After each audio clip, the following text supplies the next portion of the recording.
All right, so let's start with the big story that we're tracking on WION at this hour, and it is to do with the violent face-off at the India-China border that took place on Monday night. The Indian Army has said last night that about 20 Indian soldiers were killed in action as a result of what has been described as a skirmish with Chinese troops at the time when the forces of India and China were disengaging at the Galwan Valley.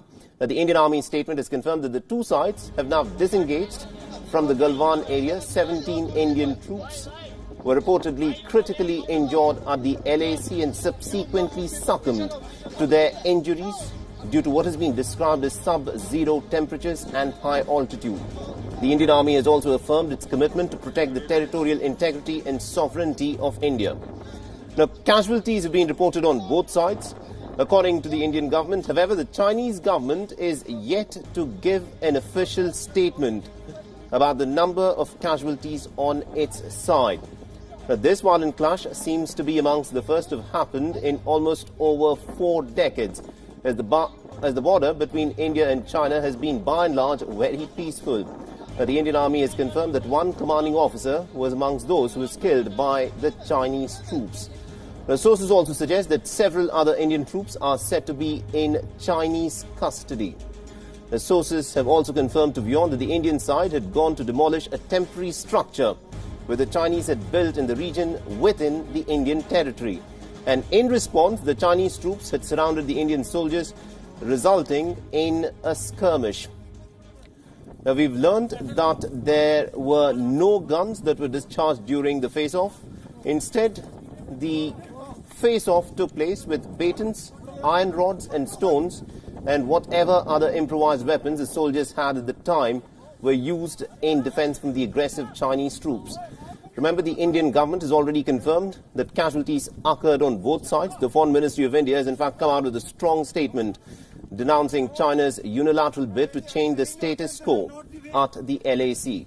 India has said that China has departed from consensus to respect the line of actual control in the Galwan Valley.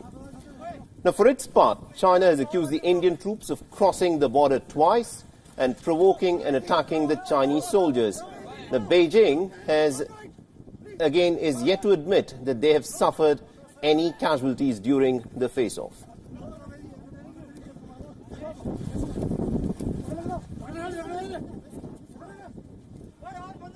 All right, now to give us more perspective in terms of what's actually playing out at the India-China border, how could a skirmish of this kind have actually happened at a time when the two sides were in the process of being disengaged? We're joined by retired Lieutenant General Syed Atta Hasnain, who is joining us live on this broadcast on WION. So let me begin by asking you this.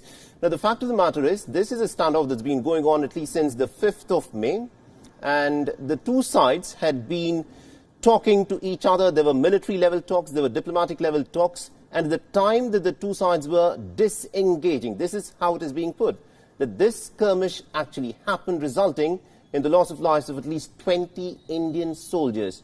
At the time of disengaging, how do the two sides actually come to blows, resulting in fatalities? See, it's very clear that from the 5th of May onwards, this standoff has been taking place. There's been a history of this, which has happened at the line of actual control earlier.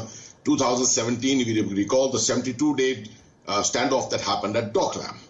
Now, on the 6th of June, the Corps commander of the 14th Corps met his counterpart from the Chinese army, and they came to some kind of an agreement to disengage and de-escalate tensions in this area.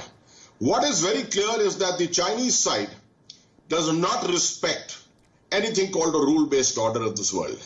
And it translates down right to the operational and the tactical levels. We have seen this happening in the South China Sea. We've seen this happening with the Vietnamese. We've seen this happening with the Malaysians in their exclusive economic zone.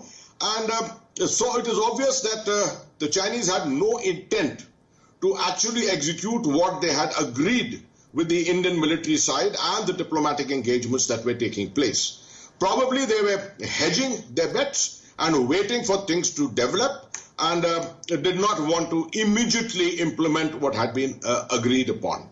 Galwan Valley, to my mind, appeared to be one of those places where it was simpler to disengage because a strategic message from the Chinese side had already taken place, in the sense that their objections to the construction of Indian the infrastructure had already been conveyed. But at the same time, since there is no territorial dispute in the Galwan Valley area, the disengagement could have happened very simply and very easily. The Chinese did not choose to do that. So if I can just interject there, the fact that there cannot be any territorial misunderstanding or any change of perception on the Indian side and the Chinese side, because Galwan Valley is Indian territory. The Chinese troops were camping there, and these were talks that were being held between India and China to disengage, for the Chinese soldiers to actually vacate from the Galwan Valley, and this is the time that this incident has happened. Does this point towards a change of status quo that China is attempting with respect to the Galwan Valley?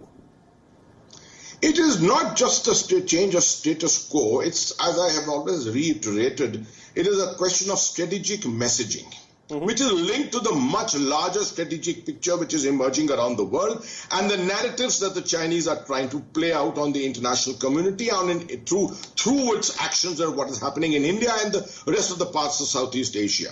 So that is the intent primarily. Galwan Valley, the construction of the road has been going on for over last 10 years, and there has hardly been any objection to it as such. But this time they chose to come and do this messaging to say that they objected to the construction of the Darbuk DBO road, although the Chinese side has carried out construction on their own side of the line of actual control with impunity over the last many, many decades. So this is the messaging that they wanted to do. And even after the agreement which was arrived at on the 6th of June, obviously the issue was that of verification of disengagement.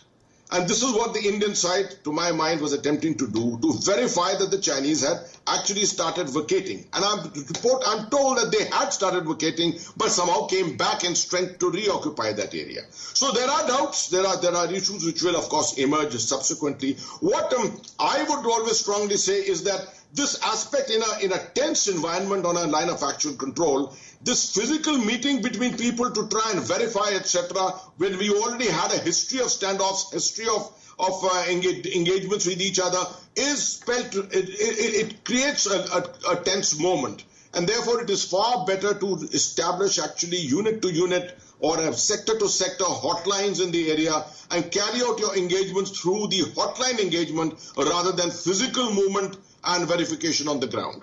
And also, sir, you've been so actively involved with incidents like this. I want to try and understand, when two sides are disengaging, can something like this actually happen? We're not talking about a small incident here.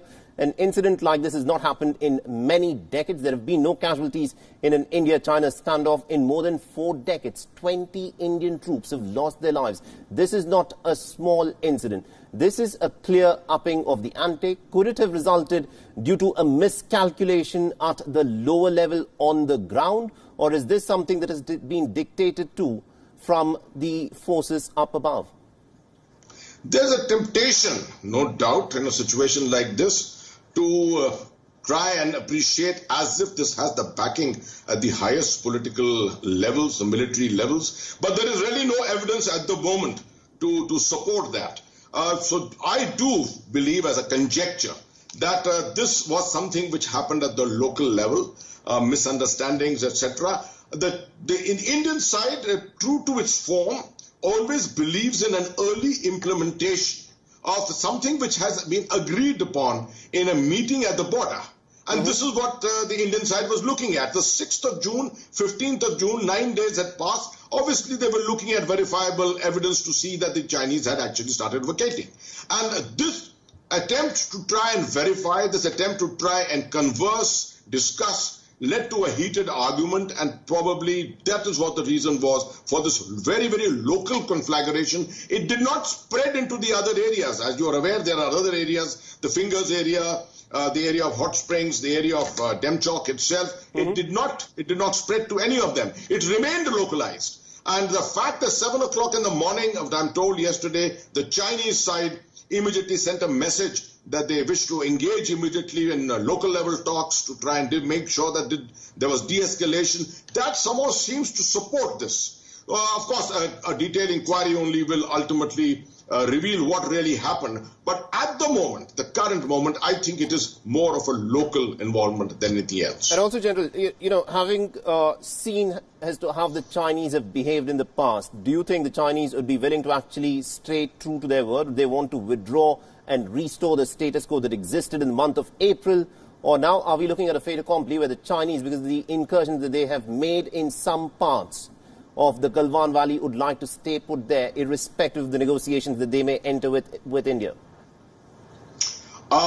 Media reports are indicating as if the Galwan Valley yesterday, at the end of the day, the disengagement was almost complete. That is not yet verifiable. I'm not certain that has actually happened. But right at the outset, I was very, very clear, and I think most strategic analysts will be very clear on the fact that the Chinese are not in a hurry. We have got the entire campaigning season. We are only in the month of June. This area can see campaigning activities carrying on right till November, October, right. November, dependent upon snows coming in. That area is an extreme high altitude area, and it does get a lot of snow there. So with that having, with the situation as it is at the moment, I don't think the Chinese were in any hurry to disengage and move back. Perhaps yesterday's events have forced them to do it. There is no certainty that they will not once again try and come into this area, because the Chinese are known to create confusion, to create chaos, and from that they think that situations emerge to their advantage. It is a part of their overall strategy. They do not believe primarily in the whole concept of high level conventional war. They believe in low level psychological operations, and they attempt to try and subjugate your adversary through that. So there is nothing to at the moment say that right. The Chinese are going to pull back in a hurry. I believe that the next few weeks are going to be reasonably tense. And I also want you to reflect a bit in terms of how, the Chinese President Xi Jinping is playing all of these issues that he's got. Because if you were to look at it, the standoff that China has with India is not just limited. Or should we look at it as just an issue between India and China? Or is this more to do with the personality of Xi Jinping? Because on the one side, there is this increase in temperature that we've witnessed between India and China. On the Hong Kong front, Xi Jinping appears to be in a hurry to end the semi-autonomous nature of the Hong Kong territory. With respect to Taiwan, he said that the unification of China with Taiwan will take place, if necessary, even by force. This is a belligerent president who would like to expand and leave his imprint, some would say, on Chinese history. Is this what he's trying to do here? That's exactly. Actually, the situation created by the pandemic has led to a change of in the larger international security situation environment. As you see, the United States has been very greatly affected too, and there's a lot of suspicion that the American economy is going to take a beating itself. The Chinese wish to start this post-COVID-19 period in their favor, creating narratives which they seem to think that they have a control over. And that's why we have seen the range of events which you have just outlined. In fact, there are many more in the South China Sea besides Hong Kong and Taiwan. It's with Malaysia and Vietnam and many other countries. And India is one of the strongest neighbors. The intent of sending the strategic message through actions on the Himalayan front appear to be such that as if it is to the international community that China is setting this narrative for the post-COVID-19 world. And Xi Jinping, no doubt, is very ambitious. He is a person who is looking at his position at all times, looking at his flanks and his rear. And obviously, every aspect of this is being considered. It's a part of the overall strategy which China has always followed. Strengthen yourself by all means, and psychological warfare, or what is called three strategies, media warfare, legal warfare, and psychological cyber warfare, are the essential elements of Chinese strategy, if you notice. And they are willing to take the issue beyond a point if necessary. And also, considering that in the aftermath of the COVID-19 outbreak, a lot of nations are looking at China with a lot of suspicion. The American president has squarely blamed China for the outbreak.